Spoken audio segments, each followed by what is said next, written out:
لیکن پھر بھی کبھی غرور اور تکبر نہیں تھا، ہمیشہ سادگی کے ساتھ پیش آتے۔ انہی کا ایک افسانہ ہے پورے چاند کی رات، آج ہم لوگ اسی کو پڑھنے والے ہیں۔ آج ان کا اس افسانے کا خلاصہ دیکھ لیتے ہیں، کیونکہ کتاب پڑھنے میں کافی وقت لگے گا، اس لیے خلاصہ دیکھ لیں۔ خلاصہ میں یہ بیان کیا جائے گا کہ آخر اس کہانی میں، اس افسانے میں شاعر، یہ قلم کار بیان کیا کرنا چاہتا ہے۔ تو اپریل کا مہینہ رہتا ہے، دو محبت کرنے والے کو آپس میں ملنا ہوتا ہے، شاید آپس میں یہ طے بات ہو جاتی ہے کہ فلاں جگہ پر ہم کو ملنا ہے۔ وہ بھی ایک پل کے پاس وہ لڑکا انتظار کرتا رہتا ہے، اور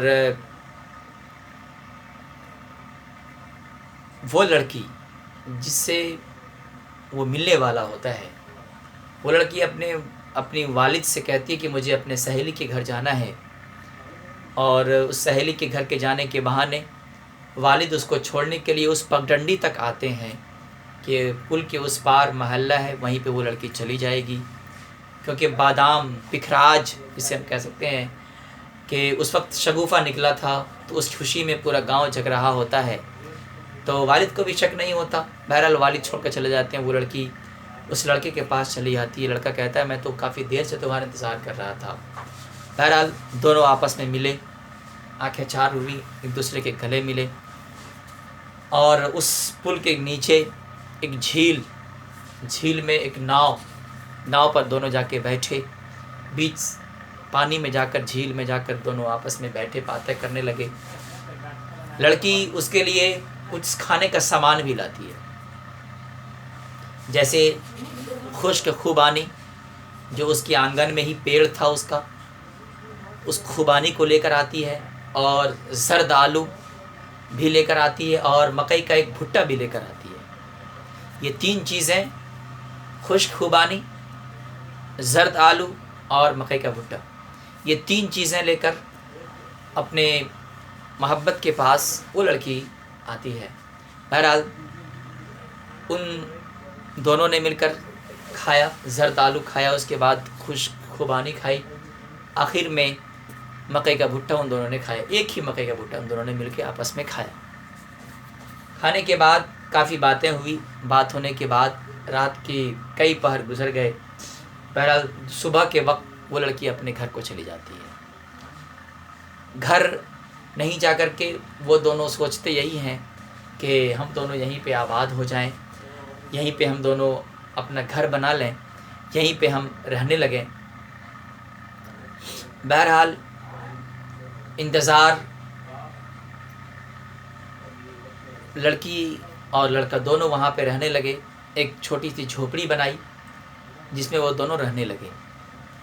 اب لڑکا کہتا ہے کہ میں کچھ دنوں کے لیے جا رہا ہوں، اس کے بعد میں لوٹ کر آؤں گا، پھر دونوں شادی کر لیں گے، اس کے بعد ہمیشہ ہمیشہ ایک ساتھ رہیں گے۔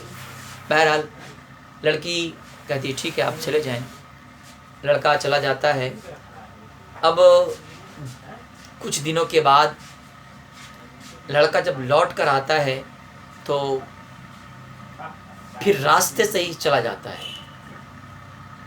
چلے جانے کے بعد لگ بھگ 48 سال کے بعد وہ لڑکا، وہ بوڑھا ہو چکا ہوتا ہے، کافی لمبے عرصے کے بعد وہیں پر آتا ہے۔ اس کو ساری باتیں یاد آ جاتی ہیں، وہ ساری باتیں، وہ جھیل، وہ ناؤ، وہ ملاقاتیں، وہ ساری باتیں یاد آ جاتی ہیں۔ دیکھتا کیا ہے کہ وہیں پر ایک جھوپڑی ہے، جو جھوپڑی اس نے اپنی محبت کی نشانی پہ بنایا تھا، وہ جھوپڑی اسے نظر آ جاتی ہے۔ اب دیکھتا کیا ہے کہ وہاں پہ ایک بوڑھی عورت اس سے باہر نکلتی ہے۔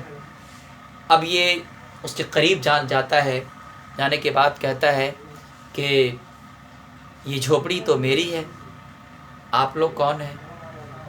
کہا آپ کی جھوپڑی ہے؟ کہا ہاں میری جھوپڑی ہے۔